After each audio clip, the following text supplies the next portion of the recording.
The House is now resumed on the Brokering Weapons and Related Items Controls Bill. When we broke for the dinner break, the Honourable Willie Jackson was speaking, and he has 1 minute 50 seconds remaining to speak. The Honourable Willie Jackson. Thank you, Madam Speaker. Madam Speaker, the key thing to note, I think, with the bill is that it requires New Zealanders, ordinary residents and New Zealand-based entities wishing to broker the international transfer of arms, military equipment or civilian goods that they may have a military end use to first register, Madam Speaker, with the Secretary of Foreign Affairs and Trade, and second to obtain a permit for each brokering activity.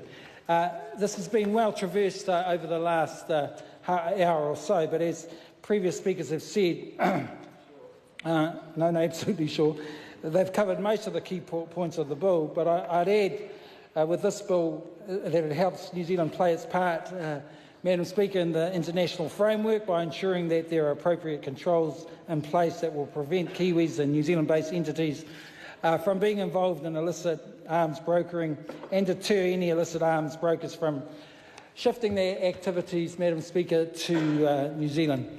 Weapons that are capable of having a devastating impact on a people or nation if they are traded into the wrong hands, Madam Speaker, should be of a major concern to us.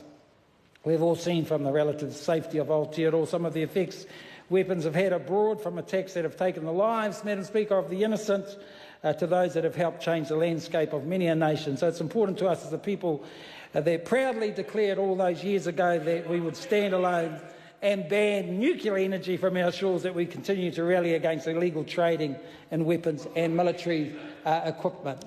What Wikipedia says is that the Labour Party saved this bill, and despite the very, very incompetent chairmanship from the National Party chair, we were able to get to this position today. Thank you, Madam Speaker.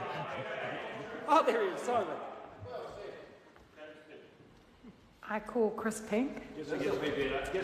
Thank you, Madam Speaker.